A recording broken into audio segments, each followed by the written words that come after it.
L'année dernière, à la surprise générale, Sylvie Tellier annonçait officiellement son départ du comité Miss France. Après 17 années de bons et loyaux services, l'ancienne reine de beauté s'apprête à laisser son costume derrière elle et à passer le flambeau à Cindy Fabre, ancienne Miss France elle aussi, élue en 2005. Si jusqu'ici la mentor était restée très évasive sur son départ, elle a cependant accepté d'accorder une interview exclusive au journal Le Parisien. Samedi 17 décembre 2022, Sylvie Tellier fera ses adieux au comité Miss France. Mais avant de passer définitivement le relais à Cindy Fabre, la blonde de 44 ans tient à faire le bilan de ses longues années passées à accompagner les jeunes Miss France. J'ai rempli tous mes objectifs, gagner Miss Univers, voir le président de la République à l'Élysée, les Miss sont devenues des stars et ont enregistré les meilleures audiences.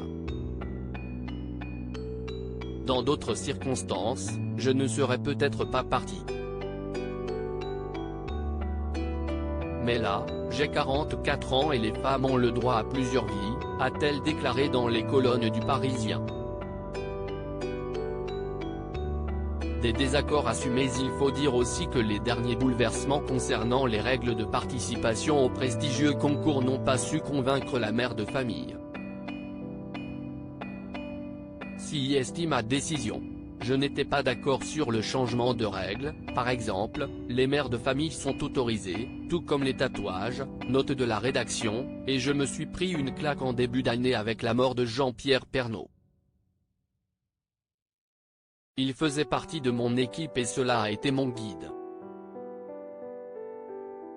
Il m'a aidé pendant le confinement à trouver des solutions pour maintenir le concours grâce à des vidéos. L'année dernière, même malade, il était président du jury, et c'était un si joli cadeau de sa part.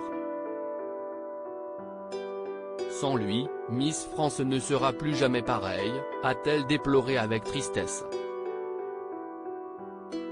Toujours concernant les nouvelles règles, elle déclare « J'ai trop souffert avec Geneviève de Fontenay, l'ancienne patronne des Miss, note de la rédaction, je ne les jugerai pas. Tout changement a du bon. Tu pars et tu te tais. »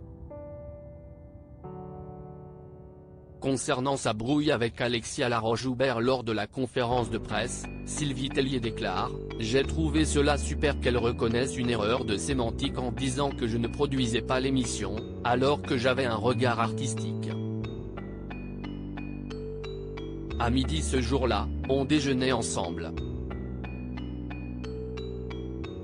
Ce n'était pas une éruption volcanique de ma part, j'ai été vexé car on travaille tous ensemble. Ce n'est pas parce qu'on n'est pas d'accord qu'on est en tension. Malgré son départ, Sylvie Tellier assure avoir plein d'autres projets. Convaincue que le concours continuera d'exister après, elle quitte le navire avec sérénité. Je suis tellement contente de redevenir simplement Miss France 2002. De ne plus être celle qui rappelle à l'ordre, si est un poids qui s'allège. Je veux être une femme d'affaires, avant d'être une personnalité publique, a-t-elle conclu avant d'admettre tout de même son regret de ne pas pouvoir accompagner Diane Lair, Miss France 2022, à Miss Univers.